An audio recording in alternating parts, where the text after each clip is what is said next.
Kentucky, where I was raised, where the wildlife and mountains call my name. I was born to hunt, I was born to guide, a camouflage on a rifle by my side. Just good old country boys chasing dreams in the Appalachian Mountains, the fields and streams. From those white-tailed bucks strutting toms, the bugling elks that are on the run. Where those dreams are made, the trophies is our game. The TLC Outfitters is our name.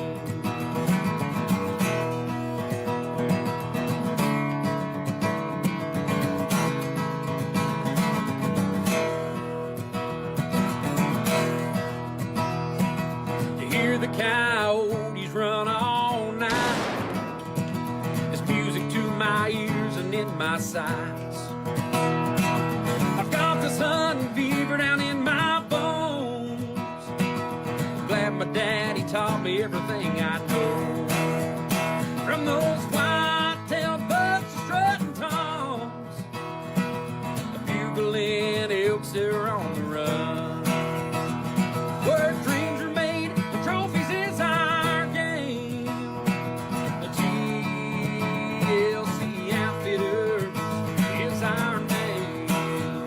From those white-tailed bucks strutting toms, a bugling elks that are on the run.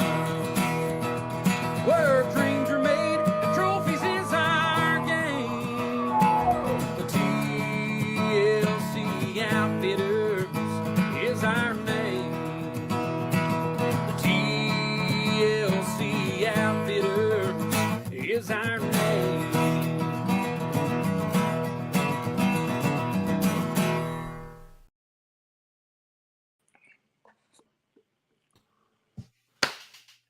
Hey folks, happy Tuesday night. Hope everybody's having a great start to their week. Welcome to On Air and Outdoors with TLC Outfitters. Thank you all so much for tuning in. If you've not done so, please like and share this video. Get the word out about all things TLC Outfitters. Now we got another good show for you tonight, Matt. We kind of continuing with our elk series. I really wasn't planning on going this way. We had talked about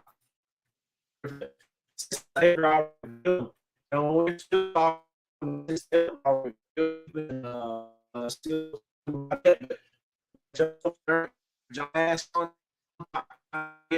everything that we got we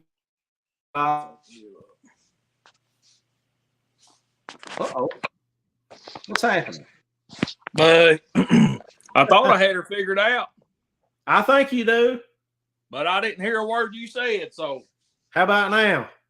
It sounds good now. All right. I was just telling the folks, man, about our elk hunting series that we've had going on. So if they've missed the shows the last couple of weeks, you know, we've had John Hass and Joe McDermott on talking about right after the elk draw reveal. We had Patrick Hayden back on the very first show since this new platform. We had last week, we had Donald Thomas and Gary Grant on from Kega. And this week, we got our good friend. You hear us talk about him all the time. You see him pop up in the comments. But we've got our very good buddy, Justin Tinsley. You're Africa, buddy. Yeah. We've got Justin Tinsley on from Tinsley Custom Wildlife. Going to be talking about field care for your trophy and a lot of good options for your trophy of a lifetime. Yeah, I'll tell you what. I'm glad Justin went over to Africa with us. I got to eat half of his food. You know, he eat kind of like a bird, and I eat everything on my plate, and then I was able to clean off Jill's and Justin's both. So I got plenty of food for mine. But now Justin was kind of picky, I think. Yeah. I just think he was being bashful and a little reserved, what I think. Yeah. You see, I got my name changed down there to Andale Arriba. So for all you 1980s babies out there, 1970s, 1980s babies, you know, that's a reference to Speedy Gonzalez. And since I got this internet thing figured out tonight, I figured that'd be a good nickname for me tonight. Yeah, you almost fumbled it right there just for a second, too. I think that was on your end, buddy. You know what I think it is? It's actually storming here. We got a little pop-up storm, so I think that's what it is, man. We got a couple announcements, and I've got an announcement for you. I don't think you know yet, and I told you before the show. I said I want to tell you about this on air, so folks can see your reaction to it, and I think you're going to be pretty surprised. But coming up, man, this weekend, we've talked about so many good things that the department does, Kentucky Department of Fish and Wildlife, and they have made this weekend their annual free fishing weekend. So if you want to come out, take a kid fishing, nobody, none of the adults have to have fishing license. Still got to obey the creel limits and size limits and all that, but you don't have to have a fishing license. That's a good deal. Down there where you're at, you got Dewey down there. Is there plenty of places to fish around Dewey Bank? Plenty of places. We got nice picnic pull-off areas for families. We got Arrowhead Point. We got the swimming pool hollow. We got Terry Boat Ramp. Lots of good places. A lot of good fishing right here in Dewey. And right here in Eastern Kentucky, you got within 15 minutes, 30 minutes, you've got multiple lakes that you can go. And there's a lot of good stream fishing. That's my favorite. Go fish the creeks and streams. Good deal. Good deal. Yeah. So kudos to the Kentucky Department of Fish and Wildlife. And I hope to see everybody taking somebody, youth or young at heart, take somebody fishing this weekend, the youth free fishing weekend. And here's the exciting news. You and I talked about this a lot, and we miss seeing your weekly coyote roundup. Yep. Kentucky Department of Fish and Wildlife just passed a new law or a new regulation, if you would. Thermal season is in from May 16th to June 30th. Did you know that? No, so it went out in May, whatever day it was, March. Yeah. March. And then it wasn't going to come back in until June the 1st. Yeah. So changed. Okay. That was what I saw was tentative, was supposed to be going for a vote, and I guess they voted and I didn't realize that. So that is conservation officer confirmed. Fish and Wildlife personnel confirmed. May 16th to June 30th is thermal night hunting season back in. So that means to June the 1st. June 30th. June 30th. Oh, okay. All right. Yeah. Well, I guess I'll know what I'll be doing tomorrow night then. I'll be charging my batteries tomorrow. Yep. Made a new change this year that opened another night season from May 16th through June 30th. Good deal. Good deal. And that's awesome, man, because that helps out a lot. I mean, we're right in the middle of fawning season right now, Well, yeah. So you wipe out a few coyotes on your place, early in the spring, this and that, before your fawns start dropping. But for your farmers out there, we're right in the middle of hay season. So we just kicked off hay season. So you can run out there and cut your hay, and guaranteed there's going to be coyotes in your hay field that night once you cut it.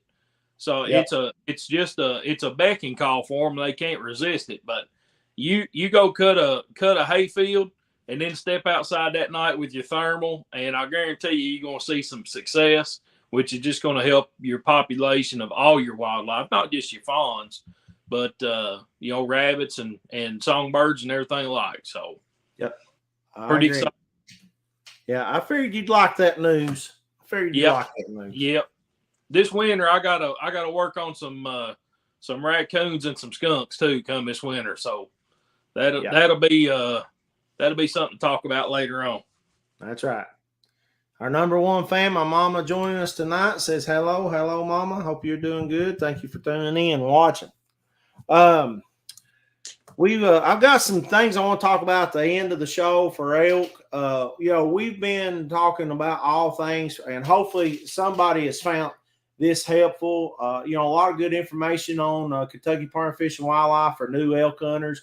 We have talked, man, I couldn't tell you how many elk hunters we've talked to, and glad to do it, and not just people who signed up to go hunt with us. We help everybody. And that's why I tell everybody, if I was somewhere and somebody could help me with some knowledge or with some information, I'd hope they'd give it to me. But I want to see everybody do well. I don't care who they go with or if it's a do-it-yourself hunter. And hopefully we've said something, and maybe they'll get on fw.ky.gov and go over and check out all the info over there. Yeah, man. So we have got our good buddy. We might as well go ahead and bring him on. We have got our good buddy Justin Tinsley from Tinsley Custom Wildlife. You hear us talk about him week in and week out.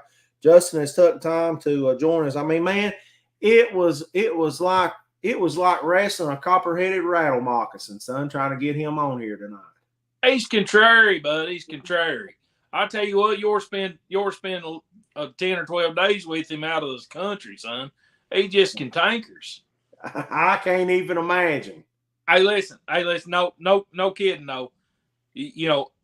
Talking about, we want everybody to be successful, and we don't care if you go with another outfitter or if it's a do-it-yourself. We want everybody to have good success, especially in the elk woods, since it may literally be a once-in-a-lifetime kind of deal for a lot of folks. So, one thing pointing out tonight with Justin is he's going to talk about taking care of your trophy while you're in the field.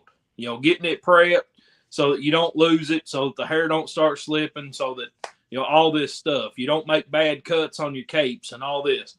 So, with that being said, when you're out there doing it, especially a do-it-yourself hunt, when it's maybe only you and one buddy, or maybe you by yourself, when you get one of these 900-pound animals down in the bottom of one of these hollers, it's going to be critical that you tend to that thing as quickly as possible.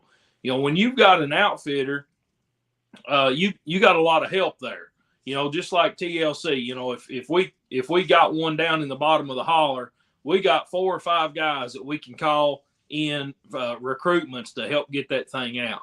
But if you're down there with just you and a buddy, and you've got to pack it out or figure out how to get a vehicle to it or whatever the case is, it's going to be critical to get that thing skinned out, to get it cooled down as quickly as possible, especially in that September, those early seasons in September and October. So, guys out there, if you're doing it yourself, especially pay attention to what Justin's got to say tonight. It may save you a lot of heartache and keep you from losing your trophy that you can remember for the rest of your life. So pay attention. And elk capes aren't easy to come by with. So, you may not. That's right. You may not get there, not in high demand. You're in trouble, by the way, Matt. Okay. Look here what you done. Our buddy Gator Paul says you're in trouble now with the skunk remark. What are you going to do with them skunks this fall? Well, let's just say them Kentucky skunks ain't like nature. I'm not as good of friends with these Kentucky skunks as I am them Florida skunks. I hope they're down there plugging them little skunk ears on Nature's. For those of y'all that don't know, this is our buddy Gator Paul down in Florida. And Gator Paul's a processor down there that we highly recommend, and we take all of our Florida game and everything too. And a huge friend of ours. Just think the world of him and his family. And they have got a wildlife rehab that they have helped out a lot of wildlife down there in that area.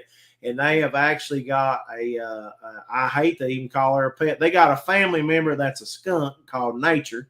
And she's somewhat, I guess you'd call her an albino, not quite albino, but right there. Yeah, the grayish brown color instead of a black.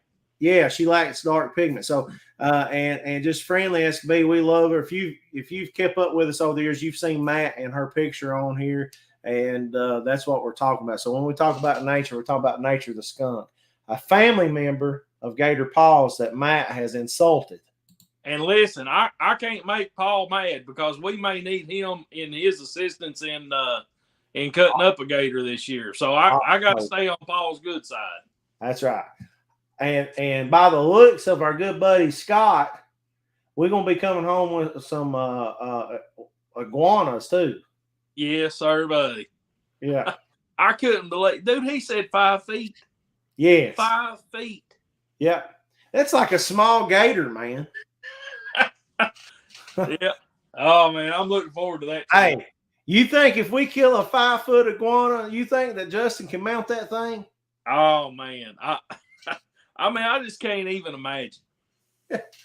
Oh, there he is, scowl and all, son. I bet his baby picture was frowning. You gonna let him talk to you like that, Justin? Well, there's certain things you just can't say online. I'll keep it. Just keep it PG, right? Yes, sir. Yeah. How you doing tonight, buddy? You doing okay? Doing fine. I know Christy's keeping you in line there. We miss her tonight. I'm listening. She's listening. She's checking every word I say. See? You know, you may be sitting there, but we all know who the brains of the operation is. No, go ahead. Go ahead. Yeah. So we see that big giraffe in the back. You know, we talked about we done an African show. You all were over there and was glad to do so. And you know, Cobus, as always, rolled out the red carpet for everybody and everything. And man, I'll tell you, it's pretty awesome. I'm gonna look at making a trip over there with you all on the next go round. And just excited, man. TLC teaming up with Van Buren Safaris. And I see big guy back there in the back, and he's beautiful. He does. He takes up a little real estate in here, though. That's for sure. Now, how tall is he? This pose is more of a semi-sneak. He's not a full upright. At this position, he's about 14.5 foot tall. Full upright, he would be an upward. He'd be somewhere around 16 to 17 feet if he was full upright. You know what, man? If I'm gonna hire and have a buddy that's a taxidermist, I'm gonna have one that's got a 12-foot giraffe in his living room.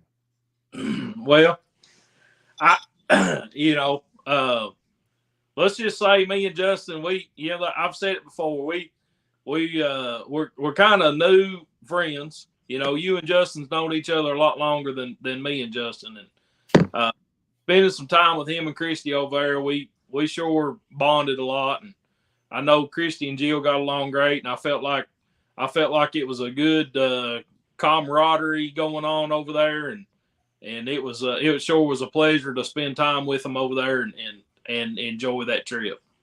Yeah, that's awesome. I hope he had his ears plugged. I don't want him to hear too much of them compliments. He'll think you're getting soft on him. I know he'll get a tear running down his cheek. I keep talking like that. Hey, Justin, before we get started, man, people hear us talk about you week in and week out. Give us a little intro. Tell us your name. Tell us where you're from, and how in the world, man, did you become this world-class taxidermist? Well, I still feel like I ain't the world class yet. That's for sure. But I'm Justin Tinsley, owner of Tinsley Custom Wildlife in Lawrenceburg, Kentucky. For a lot of our elk hunters, what does us so much good is we are a lot of our guys that draw elk tags. We're on your way back home, which makes it convenient for a lot of people. But as far as becoming a taxidermist, it's just one of those things that fell in my lap, and it hasn't stopped growing, and I don't foresee it stopping much anyway soon. Yep, that's awesome, man. You know, people hear us talk about you all the time, and a lot of our hunters know firsthand now because they've used your services. But when we say award winning, we mean award winning. I mean the KTA awards and all the other awards that you've won, not just for some little simple pose. I mean, very technical stuff. You know, I have, before I met you, before you really got deep into taxidermy work, we've used, and there's a lot of good taxidermists out there. I mean, we know this, but man, what sets you aside is I can look at some of my previous taxidermy work, and then I can look at yours, because a lot of it's side by side. And I mean, it's different as daylight, dark, man. The quality, the detail to small, just the attention to small detail and everything. And this is the same thing everybody's going to get when they use Tinsley Custom Wildlife. They're going to get that, award-winning stuff. Yes, there may be extras you do when you're going for a competition, but when there's a piece goes out there, I mean, it's top notch. Thank you. Well, the thing of it is, like you said, there's a lot of good taxidermists throughout the state. We have a lot. In fact, we have a boy down in Southern Kentucky that was number 3 in the world this year with his whitetail mount. We got a fish taxidermist in Bowling Green who won the nationals this past year. These guys are the best of the best, and we've got a lot of good talent in Kentucky. As far as, what happens to a lot of people when they become like in this business, a lot of them sometimes will learn the trait, or they'll learn how to do it. And sometimes as time goes on, they feel like they've perfected it and they just keep doing the way they're doing. And there's everything that we do, you can learn to do a better way next year. Technology is ever changing everything we do. That's we do a lot. I enjoy the KTA. It's a good group of people. It's a good way for elk hunters. If they don't use us and they're looking at, another taxidermist closer in their area, we always recommend that they go to Kentucky Taxidermy Association on Facebook or contact any of us board members or officers, and we'll be glad to give you a list of reputable taxidermists. And these are guys who try to set a standard each year, year in, year out, because you don't want to, it's okay to do what you're doing, but to succeed, it's always good to keep yourself up to date on new technology, new things. A car mechanic is, for example, a lot of good mechanics back in the day when we were kids worked on cars, but some of them didn't go with technology and stayed the way they are. Some of them did fine, some didn't. So it all works hand in hand. That's right. You're exactly right. Now, we got a lot of stuff to talk about the taxidermy. The taxidermy part of this, people put time, effort, money into these hunts, and they worry about the equipment. That's a big part of it. They worry about practice. That's a big part of it. They worry about physical fitness.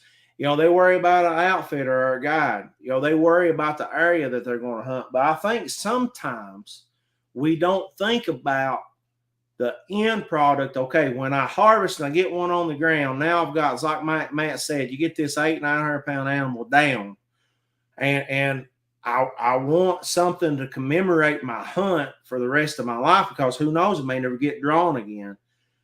The stuff you do in the field is going to also have effect on your animal or your trophy, for the remainder of the time. So we have seen, you and I, especially, and I think Matt has too, we have seen one or two steps skipped, and it be the difference between having a trophy and not having a trophy. And that's kind of what I want to talk about tonight. So, it's all fun and games till you pull the trigger, boy. And when you pull the trigger, that's when it gets real. You got 800 pounds of raw dead weight on the ground, or even a cow, 400 to 600 pounds.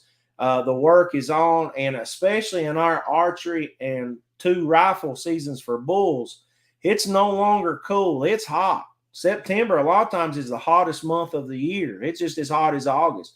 So the clock is ticking for what you do for your trophy. Am I correct? Absolutely. Yeah. We've had the discussions before. Is times change, weather's changing. I would love to see the seasons pushed back out a month. It would make all the difference in the world in these people who are doing it themselves, or even those who have guides. Um, I've seen a lot of meat, a lot of capes, a lot of things get ruined, and people doing all they can do, and they don't have the weather for it. That's why we've always pushed to try to get it moved later. Yeah, I can remember Matt and I know you can too, when you were in the field doing field work. We can remember a time where we had outfitter camp, and we'd have to sit up all night long in gun seasons, the first part of October, chucking wood in the wood burning stove all night long to keep the hunters and guides warm, because it looked like snow the next morning. And Yep. now, if we was to camp out now, I'd have to find some way to rig up an air conditioner in the first part of our October. It's miserable hot. So there's just no good way to do this except to dive into it. So I've shot a bull. I've shot a big bull, and I've got him laying down here. Let's say he's in a pretty tough spot. Say I already know it, maybe I'll do it yourself. I already know I'm hours away from getting this thing out. It's 70 to 85 degrees out. I've got him on the ground. He's dead. I've hooped and hollered, and what am I going to do next? Where do I go? What do I do, Justin? Well, a lot of it starts with what you pack with you. Not necessarily with you, but you have available with you. The best thing is, a tarp. A tarp is the number one thing. If you've got an elk down and you've got to do a skin and pack in the field, that tarp can help keep a lot of the blood and dirt and stuff mixing and, gathering in the hairs and contaminating, your hides. My suggestion is always, my first thing is I want to try to get that animal in a cool spot, whether, from shade. And say if we're in the timber, you got plenty of shade, you're okay. But as well as I do, you can take some of those hollers. You drop down those hollers under a good shady area, you're dropping 20 degrees easy, versus being up on top of a strip job in the open sun. But even still, a tar, say he's out in the open, up on a strip job in the open, sun beating on him, rig up some way of shading, create a shade to get that animal under. That's going to help so much. And I usually tell everybody that you don't want to lose any of it. You don't want to lose your cape. You don't want to lose your meat and everything. The thing I always try to do is try to get that animal skinned and start breaking my quarters down as quick as I can. You get the skin off of him, the meat's going to start cooling down automatically. If you got availability, tree, something, start hanging quarters in the tree. Then grab that head and hide and get it out. Because that meat's going to be fine for a number of hours. You'll find a lot of times elk, and I've always wanted to find the reasoning behind it. I never have. Elk tend to slip hair 10 times quicker than a whitetail. I don't know if it's just the makeup of their skin or what, but the biggest thing, though, is getting him skin out, start airing that hide out, get him out, and come back to your meat. Come back and start gathering your meat out. But, yeah, the tarpaulin ropes, anything like that, you can make a makeshift blind or cover just to block the sun. I just want to clarify something. I don't want anybody to be confused on what you're saying. You're not saying take the tarp and cover the animal up, because that's going to hold your heat in. Yeah. Make a lean-to. we want to, and my preacher's going to be proud of me about this, because it's just last week we was talking about the Jewish belief of the hoopah. So the hoopah is a cover, almost like a tent, to create shade and keep that cool air moving underneath. Yes. Well, you want to stop that direct sunlight. Right. You know, like I said, you throw that elk down over the hill and under a shade tree, it's automatically 20 degrees cooler. And, there may be even times you might be able to slide. He might be in an open spot on the side of the mountain. You might be able to actually get him sliding enough to go on down to a shady area. I think that helps a lot. But like I said, because that direct sun, it's no different than you and I. We stand out there in the wide open, sun beating on us. We're going to get hot a lot quicker than we are if we're underneath shade tree. I tell everybody on our elk tours and stuff, they wonder why on a 50 to 60 degree day, why they ain't standing out there, they hit the timber. I tell everybody, I say, go get every heavy coat you got put on and go out and stand in the wide open sun and see how you feel. That's how they feel. And I think the answer to that is, I think that even, and we're going to talk about that in just a minute, but even when you skin that elk out, there's so much heat in that animal, and that hide is, you look at the thickness of the hair and the hide. I talk to hunters all the time about ballistic coefficient, about choosing their ammo and their broadheads, just getting through the hair and the hide on these things, that it's so thick that I think it holds so much heat that if you don't pay particular close attention, sometimes we want to ice down the inside of that animal, but we don't think about the outside of it too. We've packed them full of ice. Get them to the house or get them to the processor. You can put your hands on them and they're still hot. They're still warm and they're packed full of ice. Let me ask you this, Justin. If you had to put a time frame, if you had to put an amount of time, and keep in mind this is not exact, but you shoot a bull in archery in September, from the time that bull dies to the time you get it out, how much time you think you got before hair starts to slip? A lot of it, it's hard to say, Trinity. If you gut shoot that elk, or say that arrow passes through his gut cavity, as long as that elk is still breathing while after his point of impact, he's pumping toxins all throughout his skin and hide. And I know you've seen it. Somebody, gut shoot a deer. You go to skin it out, you see the blood vessels all through the skin. That's from toxins being pumped through the skin that were released once that bullet or arrow passed through the gut cavity. If that happens, you can take half of your time away.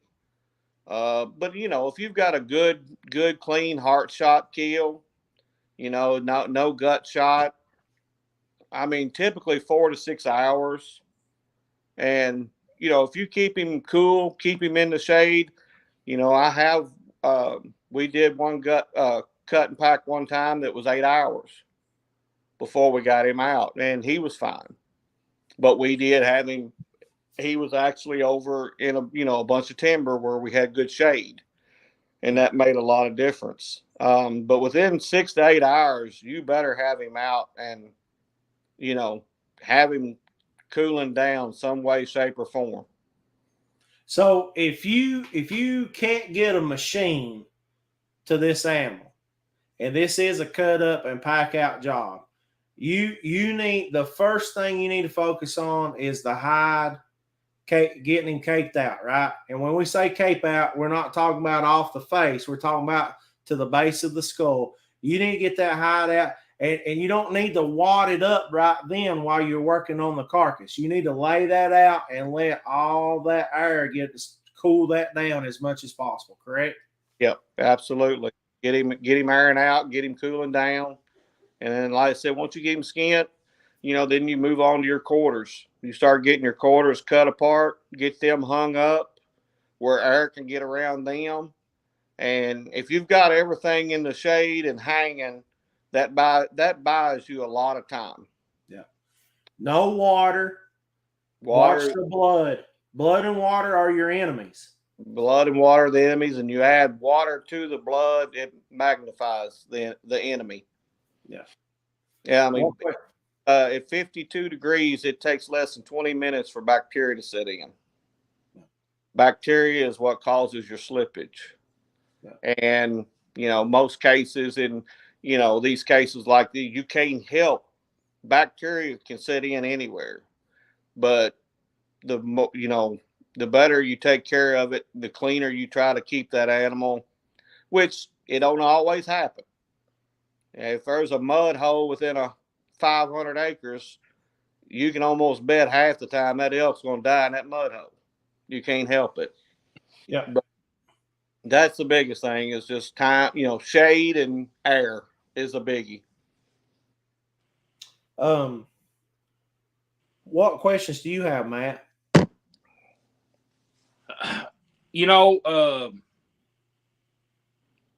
Let's just say from Justin, I know one thing people don't think of is, let's say they get that elk out of their hole.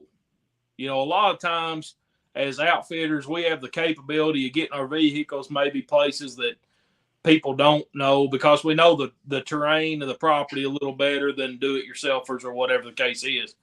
But a lot of times we're able to get a vehicle right to the animal. But one thing that people don't think of is once that elk is loaded whole in the back of a truck and you're driving down the road, that vehicle creates road heat too. So you got a hot animal laying in the bed of a truck and road heat, So, with that being said, don't drive your animal around to show all your buddies and to show your family and this. Go ahead and, yes, throw that animal in the truck, get it to the processor, let them get it skinned out or whatever the case is.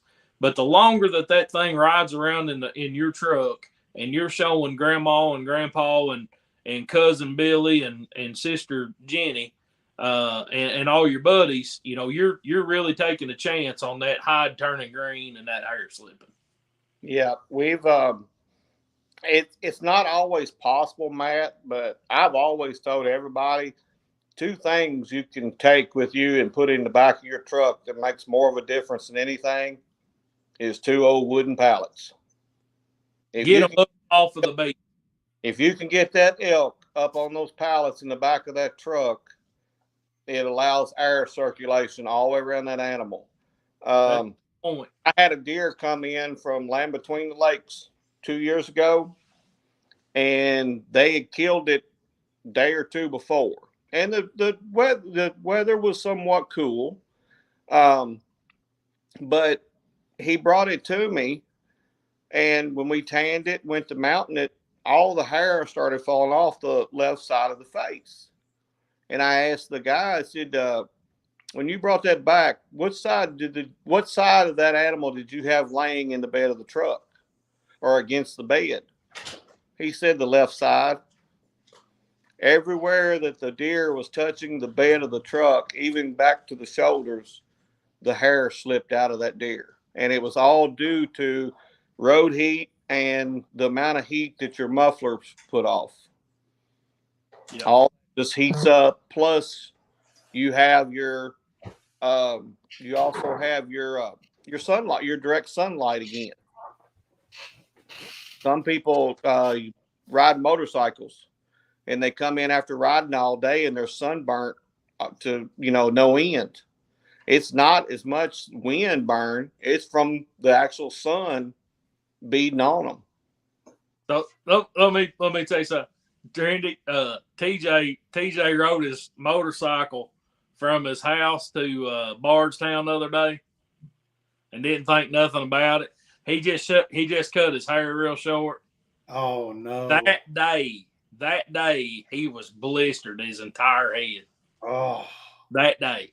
That sucks. Usually it happens a day or 2 later. You start giving that day. He said the next day he was sick to his stomach all day, where he just like a sun poison. I guess. Man. Yeah, you don't think about it. Well, when that wind's hitting you, it's keeping you cool, and you Right. feel that heat building up on you. You don't feel the reflection, that sun reflecting off of that blacktop. Yep. Very good. And too, when you put one of them things in the back of your truck, and that pallet idea, that's a great idea. But when you put that thing in the back of your truck, this is what I tell everybody when we don't get to ice them down. Hopefully, we get to ice them down for you. But we not only, if we get them out, I like getting them out whole. I personally myself, in 18 years of elk hunting, I've had to cut 2 in half, and they were hanging off a high wall. But I like getting them out. We've had other guys that's had to quarter up a couple, not very many in 18 years, but I like getting them out whole. I don't like the hair, don't like the dirt, don't like the way, and I just like the challenge. I mean, we've got sleds, we've got winches, ropes. I mean, we've tied winches to trees. We've done it all. You name it, we've done it. We've took vehicles where they shouldn't have went, all kinds of stuff. But when I get that thing in the back of somebody's truck, there's not only ice going in it, there's ice going on it. And what I like to do a lot of times is take a tarp and put down and lay that elk on it. And then I like to fill just the whole, as many bags as I can in it and all the way around it. I like to cool that hide from the inside and outside. The most problems we have with any slippage is always from the neck up, because people can feel the chest cavities. People can, you can feel the chest cavities. You can put them between the back hams. You can tie his legs closed where you're kind of keeping all that cold in. But one place that you can't pack ice in is that 2 foot of neck meat. That's better off. You're actually better off to take a tarp or a garbage bag or something and lay over his neck and then pile your ice bags on top of it, because that will help cool him down. Yeah. Yeah. And we try to do that. We pay, when we're bull hunting, we always have, we have the sled, because that's another thing. You get to, if you got a situation where you could get a vehicle or a UTV to one or something, and you go to pulling on him, you're going to cause hair to slip too, because you're going to pull it out of him and you're going to pull him down to the bare hide. So we use sleds and everything like that. Yeah. So we don't want to scare people either. I mean, if we can get one out in the back of your truck and send you on your way, 2 hours down the road to the processor or whatever the case is, we're probably in good shape. But now, if it takes 4 or 5 hours to get it out of the woods, and then we get it in the back of your truck, and you want to use your processor in Missouri, where you're from, that's a bad idea. That ain't going to work for you. Yeah. So, it's just a lot of common sense, and try to, I think just getting her done as quickly and efficiently as possible. Justin, you said something there a while ago that I want to touch on. You said depends on what you're carrying with you, depends on what's in your pack. I want you to touch base on what you think, and really we're talking about do it yourself. I mean, we've, when we take a hunter, I've got everything but the kitchen sink with me. But if you're planning on doing this, what are you alluding to? What should a hunter have with him? Well, in my truck, I would easily, that would definitely, just things you probably already got laying around your garage. Grab a couple tarps. Even if you have a chain hoist or a come along, even down to, the little pulley systems that you can go to Walmart and buy for hanging deer. All those things can help in so many ways, whether it's hanging quarters, or say you get that elk skinned out, you want to hang him up in that tree to let him air out while you're quartering him. Take that little pulley system, strap it around his antlers, fasten it to a tree limb, pull him up, get him up in the air. Bungee straps, so many things. Just like I said, just things that can help you with making it easier to pull him, tug him, lift him, even if it ain't nothing but helping roll him over to, if you're by yourself, it's hard to roll over an 800-pound animal. And I'm just going to bring a little. I'm just going to bring a little Havlon or Outdoor Edge knife, just one of them, right? No, don't worry about bringing. You can bring the hatchets, the bone saws, anything. Like I said, you think that some things you may not think you need, sometimes you do need. And like I said, a hatchet or a bone saw, you never know when he may have fell wrapped around a 6 or 8 inch sapling tree. You need to get out of your way and, to take care of him. But like I said, my biggest thing, like hatchets, saws, tarps, bungee straps, maybe a chain hoist come along. I mean, you can go to, a ton chain hoist you can buy for $50 or $60, and they don't weigh but 10 or 15 pounds. You can always pack that in if you get the animal down. It's not something that bad to pack in. Very good. We got a good question here by Gator Paul. Gator Paul says, are they allowed to leave the state with a whole elk because of CWD? This is a good question. Who wants to answer it? The answer's no. Very good.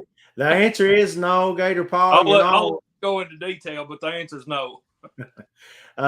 You're not allowed to bring anything into the state of Kentucky, and nothing. You don't want to take nothing out. Now, Kentucky currently is a CWD-free state. When we talk about CWD, we're talking about chronic wasting disease. Chronic wasting disease affects the brainstem of these animals. It can be passed from animal to animal, and it can be a very devastating disease, and it can last. The incubation time after the death of the animal is significant. So when you are taking these animals out, we're talking about cervids, we're talking about antlered animals. When you're taking an animal, bring an animal, say, we love to hunt Ohio. So when we go to Ohio, we have to make sure that there's no cerebral spinal matter that comes back into the state. So nothing from the backbone, nothing from the cranium or the skull. A lot of people like to bring their skull mounts back, and Justin can go into greater detail.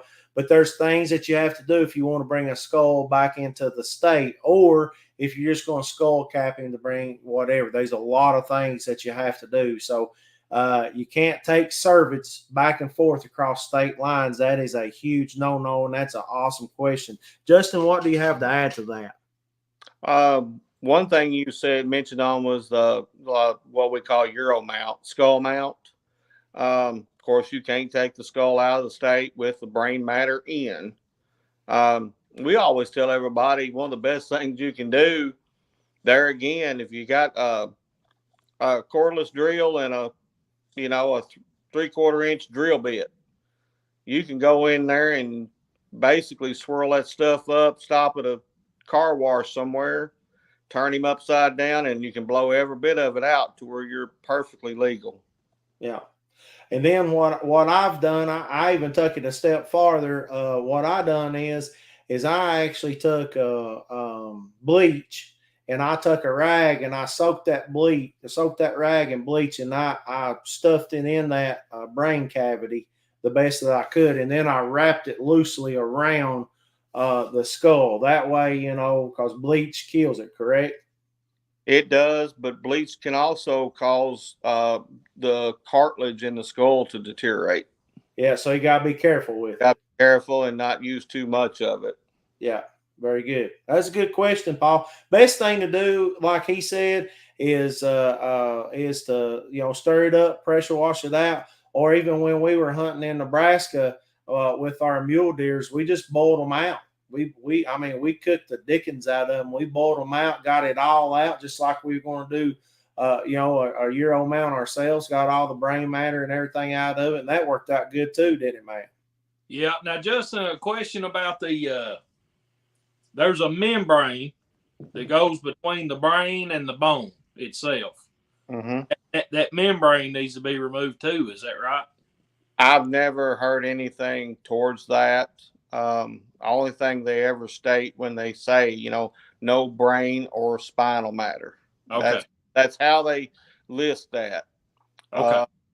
I presume that it's you're not too apt to be able to remove that membrane very easily unless you boil it out. Okay. Now, if you skull cap it for a shoulder mount, yeah, it's easily to take a screwdriver, pry under it, pop it out. But on a whole skull, it's pretty. I'd say it's pretty difficult. Yeah. Yeah. I can see that. Very good, Justin. Let's talk about options that hunters have for taxidermy. I mean, if you can dream it up, you can pretty much do it. Correct?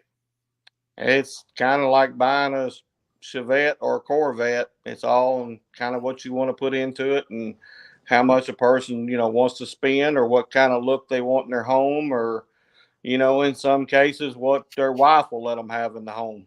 Yeah. So like this is a typical shoulder mount. Now, when you do a shoulder mount, I mean, there's 20 different poses and things you can do and a lot of options with just the shoulder mount, correct? Yeah. Use your majority of your deer mounted on a lot of your elk. I'm sorry. A lot of your elk. Your semi-sneak, which is this picture here, that is your most common, especially with people who have 8-foot ceilings.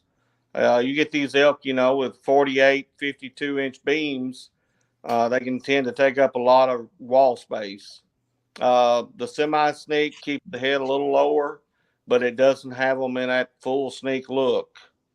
This is probably your most common pose of all. Now, here's something taking it one step farther. Yeah, your pedestal mounts. We do a lot of pedestal mounts, even for people with 8-foot ceilings. They would rather have that animal sitting out in the floor a little lower than having him hang low, where people can just walk right into them hanging. A lot of people do them. We do a lot for 8-foot ceilings. We do a lot for higher ceilings. And this is a bourbon barrel mount. Is that the Northern Bull? Yes. Yeah. So this is a TLC bull. This is the Big John Northern Bull. That's friend of ours. a Kentucky bull, bud. Huh? That's a Richmond, Kentucky bull. Yeah, there you go. That's where John's from. Yeah, good guy. And going another step farther, it's in the eyes of the beholder, but here's another bourbon barrel mount, and you can kind of, this one isn't as much for me, but kind of explain to them why this is a bugling pose, right? A lot of people do this bugling pose, and one of the reasons is because if they have low ceilings, when you put that elk into a bugling pose, that throws the antlers back, which allows you to hang him higher on the wall. We do a lot of that for that main reason. Whether it's bugling or they're closed mouth, you can do them either way. But it allows them to bring them higher up on the wall. Yep, very good. And once again, this is a bourbon barrel pose. Let's see where I want to go next. We'll go with this one. We're kind of graduating a little bit. We went from a shoulder mount, we went to pedestal mount, bourbon barrel, and now this. That was one of that's the mount that I'll probably never forget. That was my first big piece I competed with at Kentucky. And that mount, we did a lot with that mount. I just loved it. I mean, yeah, it takes up a lot of space, but I wasn't truly thinking about space when I did that because I was doing it for the competition. That base has got it all. It's got the stone ledge. It's got the corner post on that is old whiskey barrel wood that come out of an old whiskey warehouse. We like to use a lot of antique wood, old wood, but I still like a finished look a lot of times where to me it adds a little class to it. But yeah, that bull, there's a lot of hours and time in that bull. Yep. Very good. And then heading right on up the scale. Yeah, that was another. That's a pose you don't see very often. But there again, if someone has, a good place, a good open area to set them, it's a unique pose, and it's called the drinking bull. It's something you don't see very often. In fact, I don't know that I've ever seen actually a bull mounted on that pose, in real life, actually. Yeah. And I see a KTA award or some type of award down there, don't I? Yeah, that was an award from that supplier. That was on one of their forums, and that's what that was from. Great. I really like that pose. It's pretty unique. Yeah. Let's see. And here's something else. Before we go to the last couple of elk, well, let's do this one first. Yeah. That is a mount. A lot of people don't like doing regular mounts. A lot of people just like Euro mounts. But the backpack mount is something that has come along in the last few years. In fact, what we try to do is we try to go online and find an antique pack, or have the customer, buy their own pack, that they like. And, then there's some people that have old packs already. There's a lot of people collect these packs, and some guys like, doing it. It's less costly, but it's a unique mount. Man, that is, I think that's sharp. That's the uniqueness of that. And you do deer this way too, correct? Yeah, we do deer that way. We do black bears that way. Any large mammal that, can be done that way. Yeah. Very good.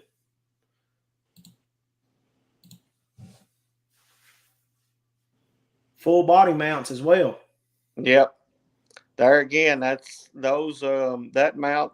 The base work on that mount was done by barrel staves that we basket weaved with we forged metal angle iron for our corner caps. It was a pretty piece. Yeah, that's awesome. And where it all began, Central Kentucky Taxidermy. Yep. Like that. I can still remember there was 257 pieces of 6-inch barrel staves we used to make that with. Wow. And this next thing, man, I'll tell you what, this next mount is unbelievable. This is this is a showpiece for anybody, anywhere.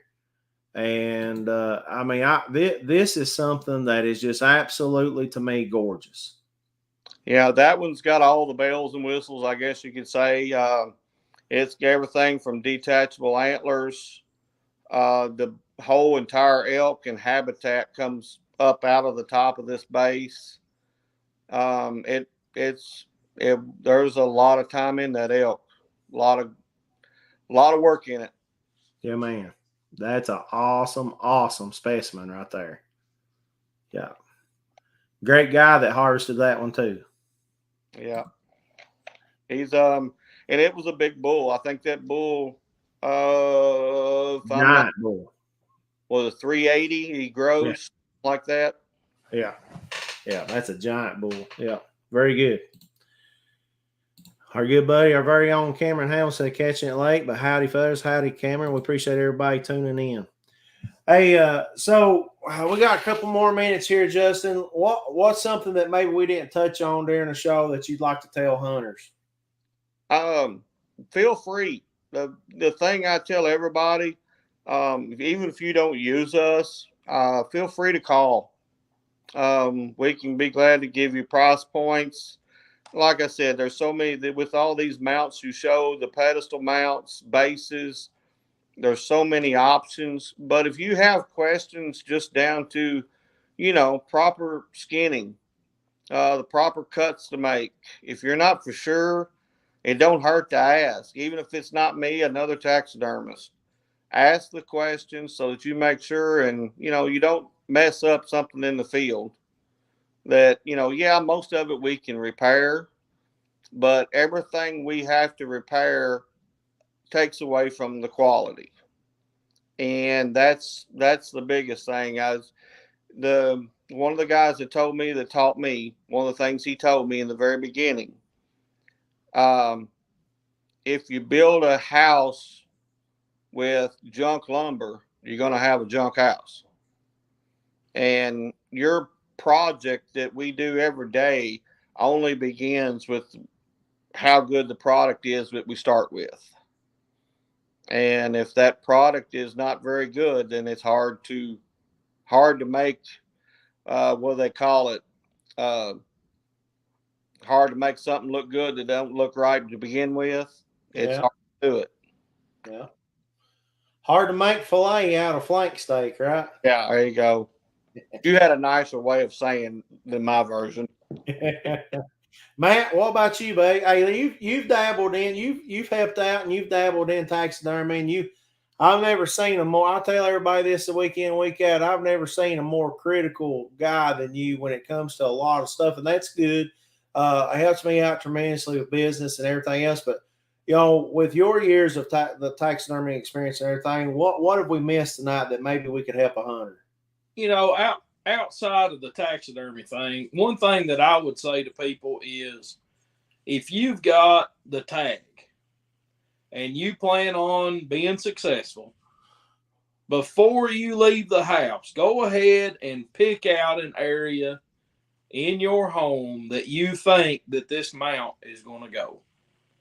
And that way, when you get to the taxidermist, you can kind of say, look, this is the space, you've got a space in mind. If it needs to be a left-hand turn or a right-hand turn. If you like the drinking pose or the semi-sneak pose or the upright pose or the offset shoulder. Kind of get these things in your mind. Go to Cabela's, go to Sportsman's Warehouse, go to your local gun shop and look at these mounts that they've got hanging up and say, yep, that's what I like. That's what I don't like. I wish I liked this one, but I wish it was turned the other way. And then pick out a space in your home on a wall or wherever it might be that you think that you want this trophy to hang or sit. And that way, when you get to your taxidermist, you've kind of got a lot of these ideas already figured out. And that way, there's the taxidermist can ask you a lot of questions, but they've never been in your home.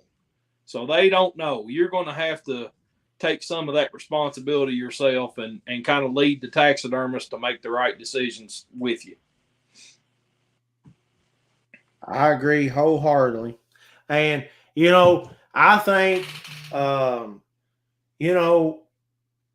it's one thing, and by no means am I putting anybody down or saying anything negative or derogatory, but it's one thing for taxidermists year in and year out to mount lots of deer, lots of turkey, and whatever else. But this is an elk. And and this may be only your Kentucky elk may be only once in a lifetime. So I want to pick somebody in my mind that's got experience with elk, and that's the reason that, there's nobody in the state that mounts more elk than Tinsley Custom Wildlife. So, I think scouting or referencing your taxidermist is as good or as important as looking for an outfitter and a guide. And, Justin don't pay us a dime to be nice to him. We just feel sorry for him every once in a while. But, Trinity, I've been waiting for somebody to chime in here. He's supposed to have been watching tonight because he was still down at the shop when I left to come up here. And I know you remember him as soon as I say it. and that's one thing that's neat about taxidermy is there's a lot of good, neat people you get to meet, and some you become very good friends with. One of them was Brad McClave. Oh yes. Brad has been helping us ever since the day he dropped his elk off. Yeah. And TLC bull. Brad has a job in the hospital. And for him, he comes down here and just, it doesn't matter. He skins out. He does whatever we need to do. But yeah, I was waiting for him to say something on here, but because he's down here on the back of the farm tonight. Yeah. Good deal. Good deal, man. Well, man, I appreciate you taking time to talk to our people. It's very important. I think this is we're trying to cover it from start to finish. And I was excited about this. We got a nice. I guess we're about 3 shows deep now, talking about elk and trying to help hunters out as much as we can, because we want everybody to, as much knowledge as we've had over the last 20 years, we want to try to present that in a way where people can understand and they can learn from it. And I hope everybody listens to us, because it doesn't matter to us who they go with. We want every hunter to be successful, have a good hunt, and really, if they do get to harvest, it's important to know these things, because a lot of these hunters have never hunted elk. They're deer hunters, they're turkey hunters, they're Kentucky hunters, and they've never hunted. So hopefully we've been able to say something that'll help them out. One thing, Trinity, though, is I wish I had $1 for every time I've heard this. People ask me if I have capes, because it's always one of two things. They either didn't want to mount it when they killed it. They thought they just wanted to Euro it. And some years later, they decided they wanted to mount it. And then I've heard other guys say that they lost the cape. It got too hot or the hair slipped and they lost it. That's the two things I hear all the time. Yep. Need to think about that. I tell everybody, even a cow. And I tell you what, if I get drawn, I'm hoping I'm in that batch over the next 2 or 3 years. If I don't get drawn for the regular draw, that loyalty thing, I should be up. If I harvest a cow, it's going on the wall. I may never get to kill another Kentucky elk, and it's going on the wall. Even a cow. I mean, Matt's wife has got her cow, man. It's beautiful, man. I mean, even the cows make a beautiful trophy.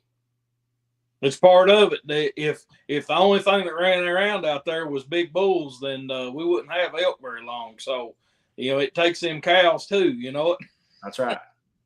That's right. Guys, thank you all very much. We appreciate you. Just some quick dates, folks. Elk hunters, listen to me. So there's going to be some people ain't happy. I'm getting ready to say this, and you probably don't have an elk tag if you're one of them that's not happy. You got to June the 15th to buy. If you got drawn, you got to June the 15th to buy your Kentucky elk tag. If you're going hunting, you better buy your Kentucky elk tag by June 15th, because after June 15th, they're going back in the pot. And that's when the loyalty reward program comes about. So if you're not going to go hunting, don't buy the tag just to be buying it. But if you think you may go, whatever, you need to buy your tag by June 15th. Don't let a tag go to waste if you already know, just to buy it or whatever. And then June 30th. June 30th is the deadline for the unit selections. So if you don't have an outfitter, and even if you do, you double check them. If you've got an outfitter, you got till June the 30th to get in, and then somewhere between July the 7th and 14th, we're going to know which units you get drawn for. What was you going to say, Matt? I was just going to make that clarification that you can buy your permit even if you haven't decided on what units you're going to put in for. That's right. You still buy your permit.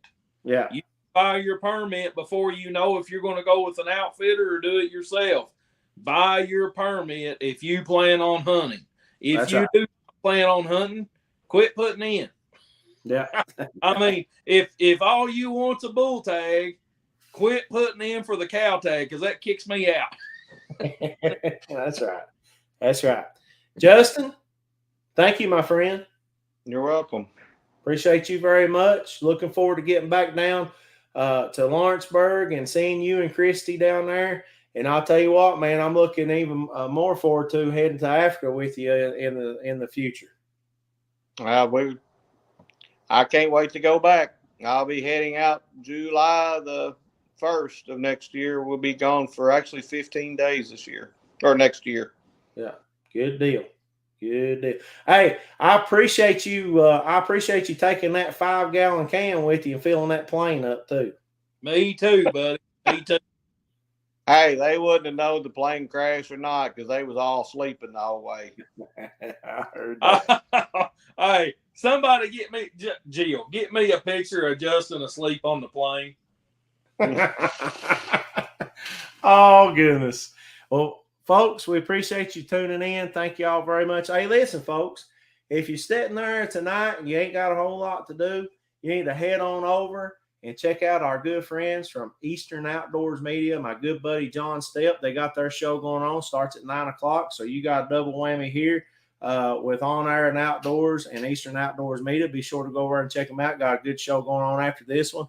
And also make sure to head over to YouTube and check out our good buddy Jason Hollis and Hollis Farms.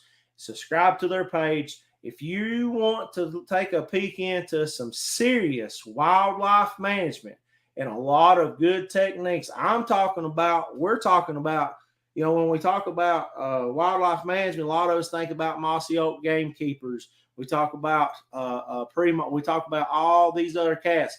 Hollis Farms has got a wildlife management program that anybody can follow, and the proof's in the pudding. You've seen them on the Hunting Public. You've seen them year after year. Go over, check out all their videos. They make it simple, and they're good old country folks like us doing it right. And listen, they're new partners with TLC. Yep. So go ahead and follow them, subscribe to them, whatever the whole YouTube, you know, terminology is. Start following them because you are bound to see some exciting news coming from TLC and Hollis Farms as partners coming in the near future. Absolutely. We're so really go excited. ahead and start following them. Just start signing it up. That's exactly right. Folks, hope you have a good rest of your week. Be sure to give our buddy Justin Tinsley a call at Tinsley Custom Wildlife. Not going to be hard to find. You can find him on Facebook, or you can Google search Tinsley Custom Wildlife. Give him a call. I don't care who your taxidermist is, who you use for years. Give him a call and at least give him a chance to talk to you about your trophy of a lifetime after your hunt of a lifetime. We still got a few select spots open, so if you're looking for an outfitter, give us a call. And, folks, we got a lot of good things coming right at you from TLC Outfitters. Hope you all have a good rest of your week. Thank you all for checking out On Air and Outdoors with TLC Outfitters. We'll see you here next week. Thank you.